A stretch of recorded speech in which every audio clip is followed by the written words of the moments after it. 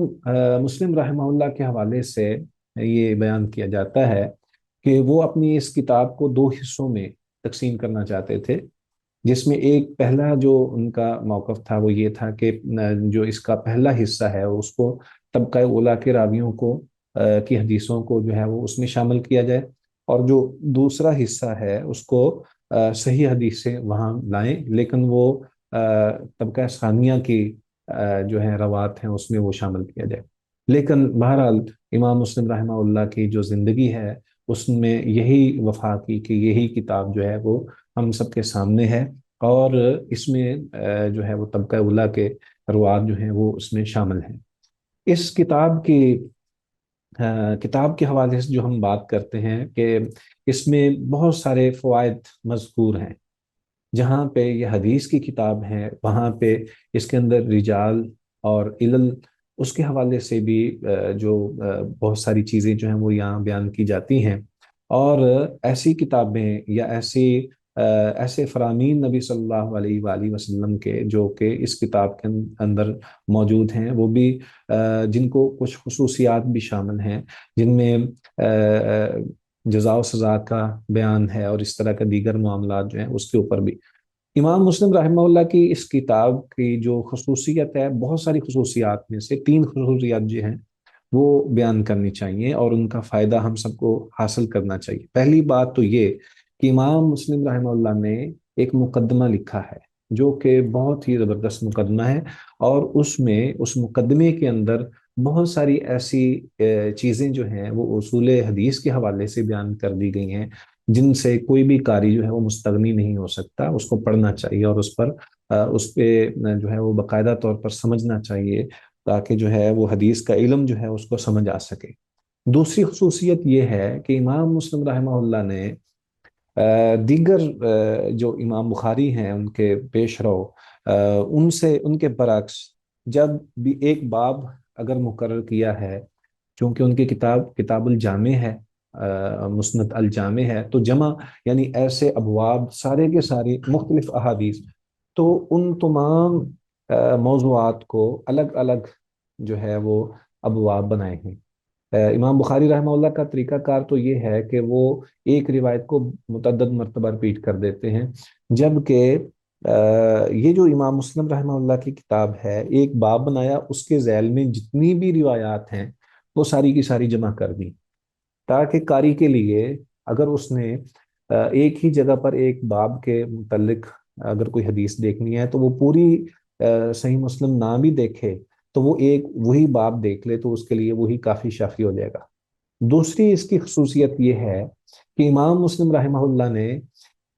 جو روایت بیان کی ہے، ایک حدیث اگر بیان کی ہے، تو اس حدیث کی جو سند ہے وہ صرف ایک سند ہی مذکور نہیں ہے۔ امام مسلم کا جو اپنا دعویٰ ہے وہ یہ ہے کہ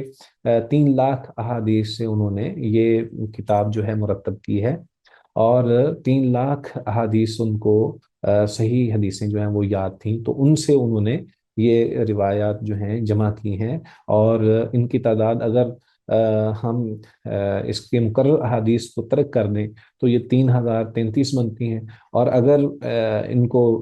جو ان کی مقرر روایات ہیں ان کو بھی شامل کر دیں تو یہ تقریباً 7563 روایات جو ہیں یہ اس میں امام مسلم نے جمع کی ہیں۔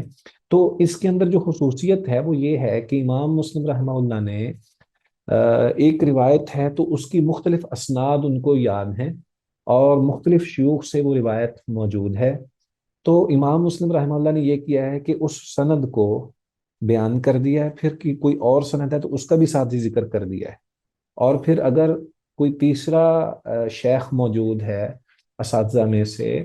تو اس کو بھی بیان کر دیا ہے کہ فلاں کا بھی یہ الفاظ جو ہیں یہ فلاں شیخ کے بھی ہیں۔ تو اس انداز سے